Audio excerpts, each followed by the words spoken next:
Hello, everyone. First off, a huge thank you for all the amazing feedback. Your support has been incredible. Today, I'll walk you through exactly how I built my ultimate megabase in Palworld's Feybreak update, starting completely from scratch. I tore down all 4 of my previous sub-bases so we can build together step by step. We'll begin with the exact build location, covering the best coordinates to set up. Then, I'll show you how to place the foundations at the right distance for maximum efficiency. After that, we'll go over staircase placement, a key trick to help both your pals and your building process. Lastly, I'll break down the floor designs, since each level has a unique layout. At the end, we'll also take a look at the key differences between the 4 bases, including how the staircase placement varies across each one, and why that matters for your build. Without further ado, let's dive into it. First up, we will need lots of wood, stone, and palladium fragments. For convenience, I stocked up 3 stacks of wood, 2 stacks of stone, and 2 stacks of palladium fragment in my guild chest. In my inventory, I made sure to add enough resources to build 4 pal boxes and 4 guild chests, so that we can use the material across all bases. In order to get the distance right between every sub-base, I also added 350 extra wood. Now let's go over my equipment. I made sure to include 2 pal metal axes for chopping down trees and 1 pal metal pickaxe for occasional stones. A hyper grappling gun helps me get around faster, and triple jump boots make the building process much easier. Now that we've got that covered, it's time to pick the perfect spot for our base. I built mine on Icewind Island, right below the Dumud boss. To place the first foundation, make sure to stand at coordinates -298, -38, facing northeast with a slight upward angle. The upward angle prevents flowers from growing through the foundation, and facing northeast keeps us within the natural barriers of the sea and the massive stones surrounding the area. If everything is done correctly, you should land at coordinates -297, -37 when standing on the foundation. From this foundation, we will create a 3x3 foundation and place the pal box in the middle. If trees are blocking the way, remove them first. The pal box placement is not final, so it doesn't need to be perfectly centered. Next, we'll place the guild chest to access materials easily. Since this process takes quite some time, I used an Anubis for support. Now we will build 20 wooden foundations northeast to mark the border for the next 3x3 platform. Be sure to stock up on stone from the guild chest, as we will need it. After building the second 3x3 foundation, we can check if everything is aligned correctly by attempting to place the pal box in the center of the left glass foundation. If done right, the game won't allow it since it would be too close to the first pal box. This confirms that the spacing is correct before moving forward. Repeat these steps for all 4 bases.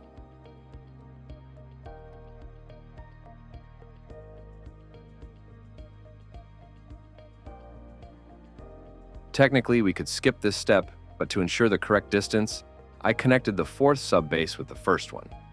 This way, we can verify that all distances are accurate. If done correctly, we now have a square with a base in each corner. Once confirmed, we can remove the 20 support foundations. Now, I will continue with base 4 to demonstrate the layout, as I found a more efficient strategy.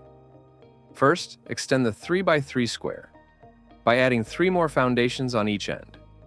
Next, build a 5 foundation long glass structure in each direction. From the endpoints, extend 4 foundations to the left and right.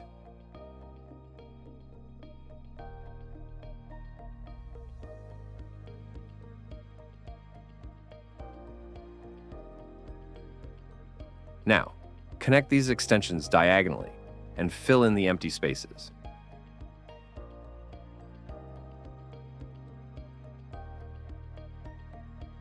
Lastly, clear all remaining trees. You can also use pals to speed up the process. At this point, the foundation should look like this. However, we will refine the shape by trimming these specific sections. The final structure will be a combination of an 11 by 13 rectangle and a 2x7 rectangle. Here's how the final shape should appear.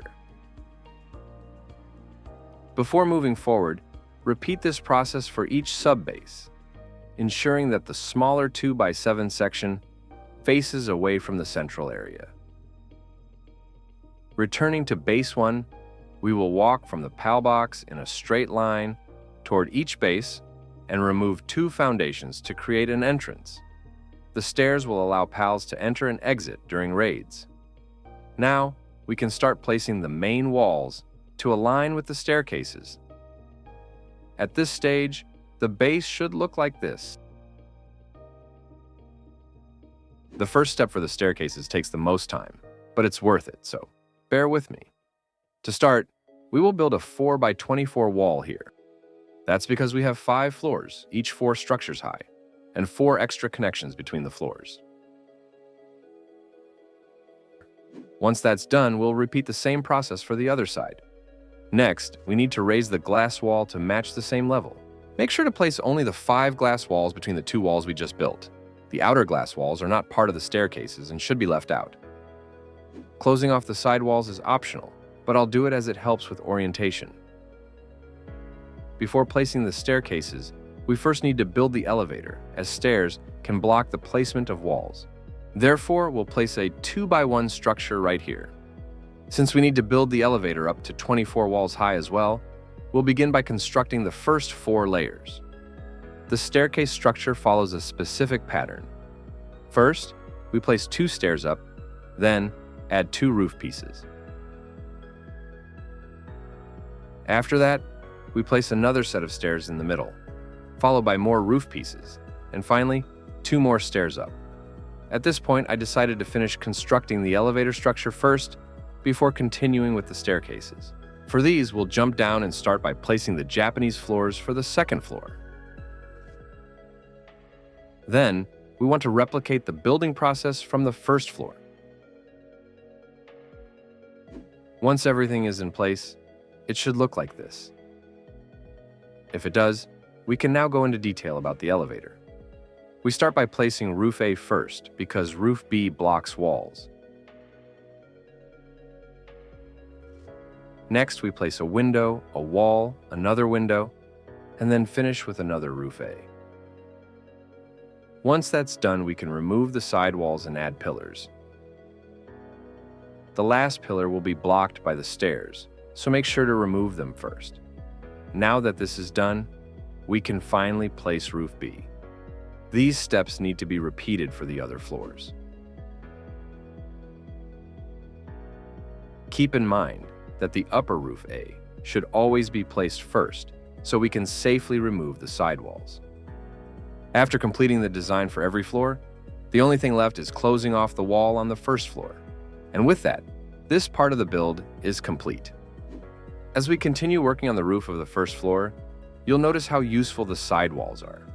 We'll use them as anchor points to extend the roof further. On the left side, we'll place 2 roofs next to each other, while the remaining sides will only be 1 roof wide. At the end, we'll close off the hidden corner room to complete this section. With that done, we can start placing walls while keeping the floor below visible. We'll extend the structure all the way to the opposite side, giving the base a sleek and modern aesthetic. At this stage, your base should look like this.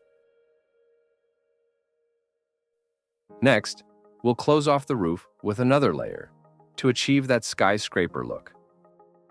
This layer is slightly different from the one below, so be sure to follow along carefully. To optimize space, we'll limit the number of foundations here since the side sections of the second floor won't be accessed frequently. Every other edge follows the same structure as the foundations below. After placing the outer foundations, we'll simply fill in the remaining space to complete the roof. For the second floor, we'll make the main structure slightly smaller to one side to create a more dynamic look. But before we start, we need to fill in this missing foundation first. Once that's done, we can move on to the glass walls. Always make them 4 blocks high so that even the biggest pals can fit comfortably. Especially Alpha Cygnus tends to get stuck in walls if they are not 4 blocks high. One wall will be left open so we can easily fly in and out with Jetragon. The rest is filled in as usual.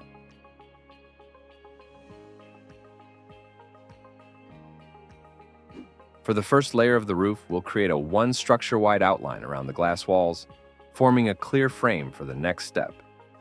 Just like on the previous floor, we'll build a surrounding wall before moving on to the second roof layer. This layer follows the same structure as the one below, so be sure to use it as a reference point when placing each piece. Pay close attention to the alignment to maintain consistency in the design. Once the outer frame is in place, you can start filling in the middle roofs to fully enclose the floor. If you followed along correctly, your build should now look like this, bringing us one step closer to completing the base. As an optional touch, we can add additional walls here to make the design cleaner. Since we did that for the first floor as well, we'll continue with that setup. Later, this space can be used for chests or other personal storage. For the upper floors, we'll reuse the design of the first and second floors. Floors 3 and 5 will follow the structure of floor 1, while floor 4 will be based on floor 2. I'll fast forward through that part, but feel free to pause if you want to follow along and build it yourself.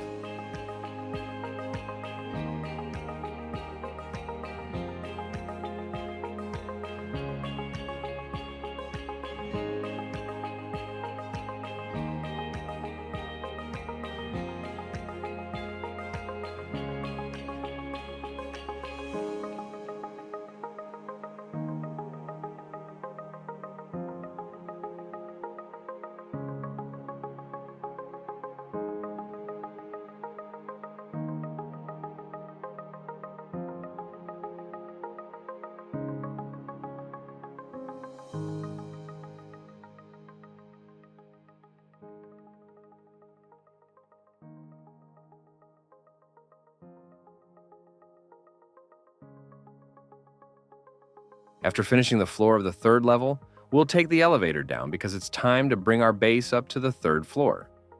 To do this, we need to remove the PAL box and guild chest from the first floor and place them in the center of the third floor. We can use both entrances to locate the middle foundation, with the line of our Japanese roof serving as a visual guide. This step is essential for increasing the maximum building height, since the build limit is a cylinder extending both up and down.